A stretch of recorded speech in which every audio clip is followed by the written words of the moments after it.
Under the same sun. Hello, and welcome to Under the Same Sun, where we explore the environment, climate change, and everyday choices that shape the world around us. I am Lois Sambo. So imagine waking up to find the ground beneath your feet unusually hot. I know that happens almost every day, right? But think about this. Beyond the heat, strange gases now begin to come up from the earth, and your community is living with the fear of what could happen. For residents of Bille community in Rivers State, this is not a story from far away. It is a reality they are currently facing. Now, there have been reports of gas escaping from the ground, and this has raised serious concerns about their environmental safety and the impact of decades of oil and gas activities. Now, this unfolding crisis is a reminder that climate change and environmental degradation are no longer distant threats. They are affecting lives, livelihoods, and communities across Nigeria. Now, this raises some very important questions. What exactly is happening in Bile community? What does this tell us about the state of Nigeria's environment? And who should be taking responsibility when communities face this kind of environmental threats? Now, to help us understand the situation in Bile, we're being joined by Olamide Martins. He is the Associate Director, Climate Change and Environment at Corporate Accountability and Public Participation Africa, CAPA. And he has been working with the Bile community on this issue. In fact, I actually got this story from their work in Bile community. Martins, you're welcome to Under the Same Sun. Thank you so much for having me. It's a complete privilege. Thank you very much. So now let's start. For people that maybe have not heard about this story, they haven't heard about Billy community, and this is the first time that they will be hearing about this. What exactly is happening in Billy community? In River State, specifically in the Gema local government area in River State, is boiling. And I mean it by all sense of that word. The community is now at the mercy of, dangerous extractivism. But this is not the first time this is happening. It started actually in 2025, where residents began to report gas bubbling and sewage across, their shorelines. But it's also good to mention here that Bile is part of the Niger Delta. So Bile is just giving us an example of the entire realities of the Niger Delta that have often, not made it to media spaces. The entire Niger Delta is at the mercy of reckless extractivism. Nothing seems to welcome you there. And Bile is just telling us, about the people who have been disregarded, or let me say neglected, by government policies, despite the abundance of oil and gas, that is in their backyard and on their shore. So at the moment, Bile is boiling, and not just regular boiling, it's boiling with methane. And we know the dangers of methane. Methane is, I think, about 10 to 12 times higher than the regular, carbon. And we know what this could cause, particularly in the further depleting the ozone layer. And this, to a very large extent, is affecting the health of the people, is further polluting the water body that currently exists, causing a lot of water insecurity, and to a very, very large extent, disrupting livelihood and threatening economic survival of the people of Bile in the Gema local government of River State. So it's a rather very unfortunate situation. And up until now, we've not seen the seriousness from government, in cutting, or let me say in mitigating this effect. What we see basically now are just, political reaction as against serious environmental, or let me say economic decision that government need to take to addressing these issues. Let's just go deep into what the situation looks like. Because for a lot of us in the environmental and climate change sector, we understand just by saying, oh, methane is coming out. Can you break down the situation? Maybe even use the story of anyone that you have met at the community. What they are really experiencing. What are they seeing? What does their soil look like? How is it impacting them? Because this now gives us a better picture of how serious the situation is. So basically, there's no longer land for farming purposes, meaning there is insecurity when it comes to food supply. Water is also very critical, to you and I. But then in Bille, water is polluted due, to the disruption of methane. According to the statement released by National Oil Spill Detection and Response Agency, that's NOSTRA, it even confirmed further that there is very serious contamination of, the air quality in Bille as we speak. And we were there I think about 3 weeks ago, and we saw for ourselves a people who are now at the edge, who are now being threatened, I mean, existence wise, and who are crying, to government to come to their aid. But this is not just, a normal reaction, from the people. Despite the abundance of resources that they have, now they can no longer farm. Water, as little as pure water, has become a palliative, meaning though they are surrounded with water, there is none to drink and there is none to cook with. Children can no longer go to school because of fear of possible explosion. Women are down with ailments. Men are also down with ailments. There is threat to their livelihood, like I did mention earlier. So basically, it's about, eruption of methane gases, particularly from regions that have borders with coastal, line in Bile community. And then some have even reported, that there is concentration of this methane up to about 33 to 36%. And this to us is a very, very concerning. Methane, as we rightly know, is a highly flammable gas, meaning if it come in contact with light or with anything dangerous, it could spark.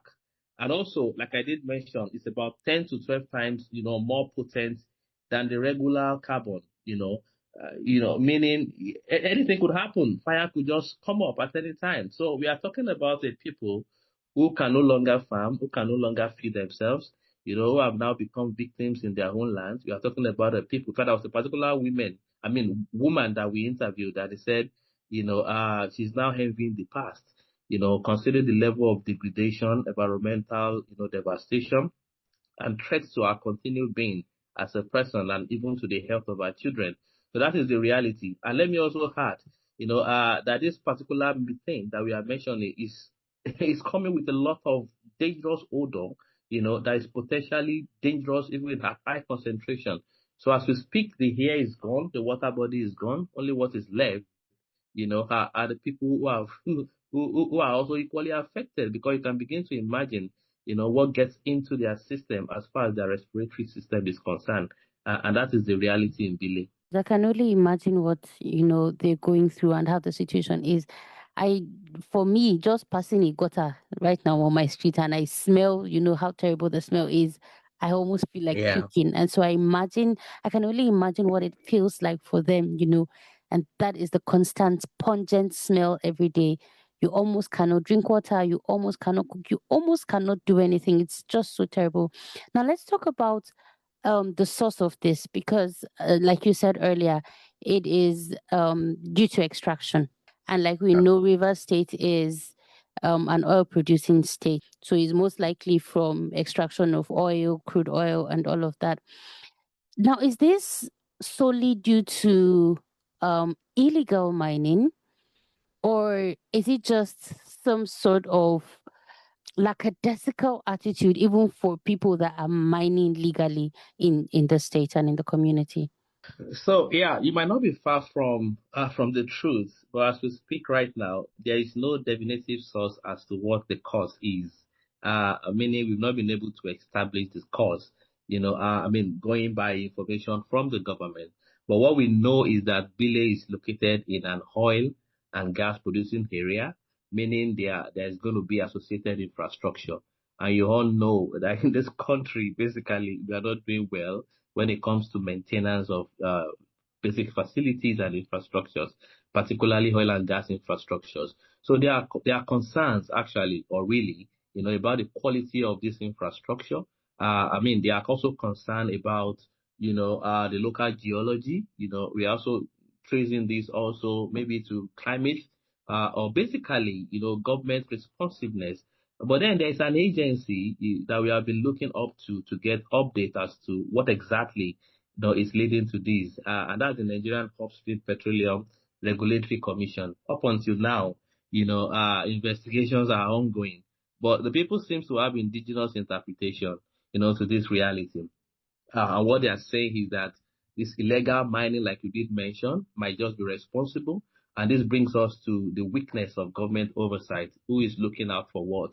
Whose duty it is to ensure that quality work or standard operational procedures are even, followed when it comes to oil refining, extractivism as a whole. So basically, we know that perhaps these infrastructures might have been damaged. There might be fault lines across the geology of Bille that is now allowing the flow of methane from those porous pores. But then we've not been able to ascertain this scientifically, even though the people are saying, they understand where this is coming from, but it's not ascertained yet. I think what the problem basically is that there particular oil company, in Bille, and this particular oil company have been noted for being notorious, I mean, for inglorious activities. But then there are technical investigations that need to establish, the amount of responsibility that we can ascribe to this oil company. But then it also boils down to the weakness of oversight, the absence of monitoring mechanism from the government. But basically, looking at it from afar, it could just be a geological overlap, and it's not scientifically unproven. So government delaying, duty and telling us it's still working on why, we have a situation in Bile is something that is even laughable. Otherwise, by now, there should be a dialogue, ideally, between the people and the government as to what the solution is. Because the people are the one living there. They understand the history, the geology of the environment, and they have indigenous understanding of where, the whole problem is coming from. If this was discovered since 2025, this is taking us to almost a year since this has happened. Right. When you visited the community, were you able to visit maybe the health facilities to hear if, there have been adverse health effects, since this situation started in Bili community? Yes, quite a number, and very evident. And let me even say that before this particular incident, there was a research carried out in Bayelsa State that confirmed that women have hydrocarbon, in their system. So you can't be living in Bile, and this is not funny at all. And you are exposed to contaminated water, you are exposed to polluted air, and your system will be immune against the consequences. So we established, quite frankly, respiratory issues, people not being able to breathe normally, it has escalated asthma, or waterborne diseases, or unexplainable soothing, as crashing, and even dry skins. So these are the realities. Like I did mention, it's about the water system that is now contaminated. And to even make the matter more disturbing, we are talking about healthcare facilities that are even weak at the moment. They are even, insufficient at the moment. Now having to deal with these overwhelming challenges because of this unnecessary exposure to methane, is you can imagine the consequences. But then also we are also worried about the approach of the government. What we see government position is firefighter, vehicles, meaning there is expectation of a fire outbreak. And then we ask ourselves this question: if there are incidences of fire, which facility will cater? Are we talking about this health system, these healthcare facilities that are even struggling to have doctors in attendance or nurses in attendance? Are we talking about a system that doesn't even have what it takes to manage emergencies? But then government seems to be reacting, rather than being proactive on these issues. So basically, people that we interview, particularly women, most of them are down with one illnesses or the other. Their children no longer go to school, first because of fear of what could happen, and also because of respiratory issues, like I did mention, how they're not able to breathe very well, how it's escalating asthma, and other chest issues, that are even more common to the elderly. So the impacts are quite frank, and they are heavy, and they are, evident, on the ground, and the people also confirm, these realities when we visited. It's just so laughable, that we would rather be we would rather be reactive. Yeah. So we know that this has the tendency to cause these fire outbreaks, and rather than Mhm. tackle it before it happens. We leave it and we wait for the fire. So it's almost like we feel like this is not as important as a fire outbreak. Yeah, Only if it becomes yeah, a fire outbreak do we now want to deploy, and the truth is, with things like this, I'm not even sure you can quell that kind of fire because, if the fuel right. that is, fueling that fire is coming from a place that you cannot see deep beneath the earth, I'm not sure that's the kind of fire that, can be quenched. But Yeah, you are very right. In fact, where is the water to quench the fire? I just told you that the water body is even polluted. he's also polluted Meaning, as well. yeah, if as a matter of fact, yeah, places where we visited, by the time you try to get water from a flowing stream, between 1 to 2 minutes, the water turns black. Meaning there are elements of methane Hmm. even in the water. You need water to quench fire. Otherwise, you are quenching fire with fuel. You can begin to imagine the Mm. escalation, that will happen. Yeah, So yeah, it's really, really yeah. unfortunate. Yeah. And then let me say, this is not just, particular about, you know, uh, government response to Bille. This is the Nigerian approach, to climate justice. Basically, the government would rather want to allow you to adapt rather than mitigate. Yes, adaptation is a Mm. climate reaction, but then there's a limit to how you can adapt. If people dying because of what they are not responsible for, I mean, adaptation has limits. At some point, you can exhaust your coping capacities. So how can we now begin to mitigate? And then finding answers to mitigation would, depend largely on the honest investigation, that the government needs to put into. If you're able to know where this cost is coming from or where this issue particularly is coming from, then we can be able to tame it. But if you are putting political reactions to, and giving lip service like providing a firefighter in anticipation for fire outbreak, I think it doesn't show that we are serious yet at the state. Yeah, that's very true. So, I'll just take this last question, and we cannot end this conversation without talking about Nigeria's transition to cleaner energy, Right. because at this point we have no option right now than to begin to think of transitioning into cleaner energy, because we're already beginning to see the dangers, or we've constantly even seen the dangers of crude oil. So, for Nigeria going forward, how do we ensure that communities like this are not left behind in Nigeria's plan to transition to cleaner and more greener energy? Yeah, thank you for that. And I think that is the basic idea of the, energy transition plan that was launched about 4 years ago. We are currently looking at how this particular policy has fared. So basically, I think there must be a system that is going to institutionalize dialogue between the people at the frontline communities, particularly communities like Bile, and government policies. Many a time, government policies towards decarbonization, towards emission transmission schemes, ETS, even towards net zero as they want to celebrate it, are always above the head of those who should benefit, from this policy. And transition should naturally mean leaving no one behind. And then transition should rest on the premise of reparation and the address of historical liabilities. I don't know how you want to define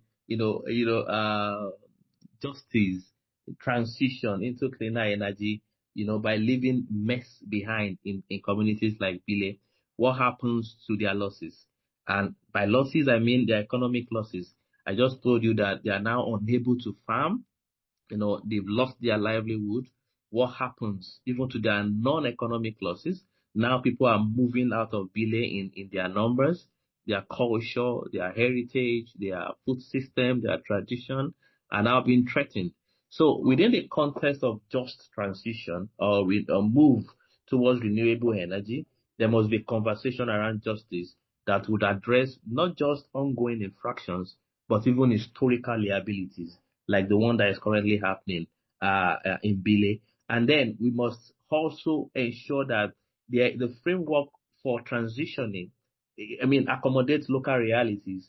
It has to be progressive, and it has to accommodate the concerns of frontline communities. Otherwise, it's going to take us back to the era where confrontation will become the last resort. So basically, the point I'm making here is, as laudable as we want to transit, as a matter of fact, we just have to transit because we've always said it time and time again that our cherished oil and gas will soon become stranded. It's even a cost to us in Nigeria.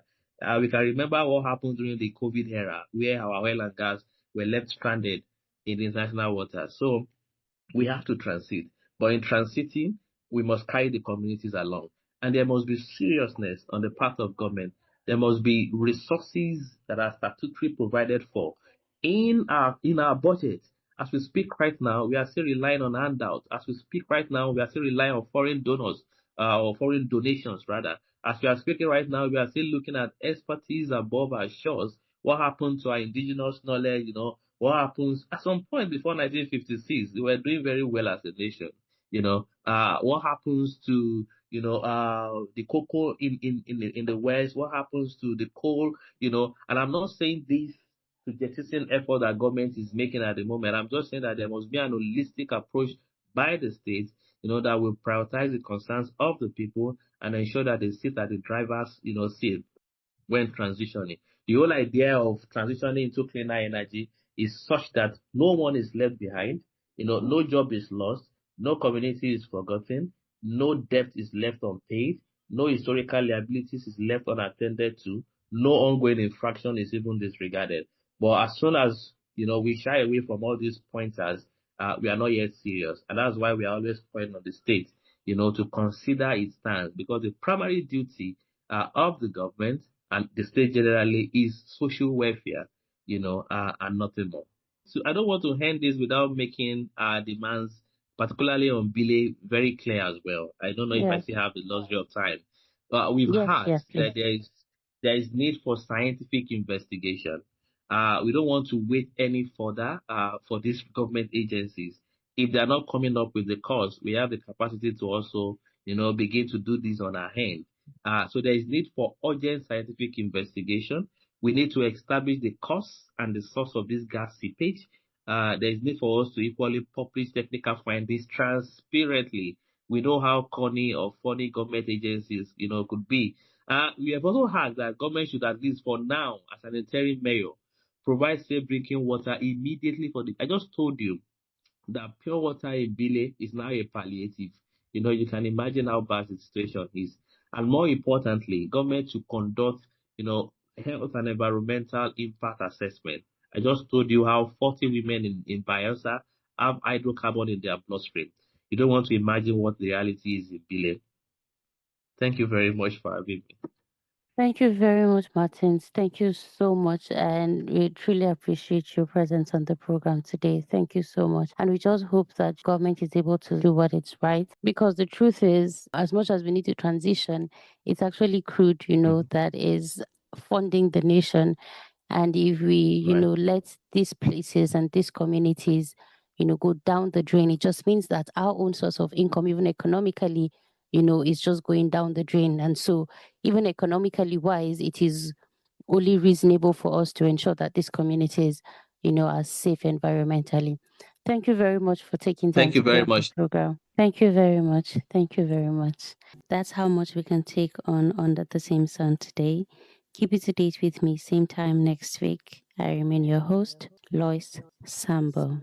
Under the Same Sun.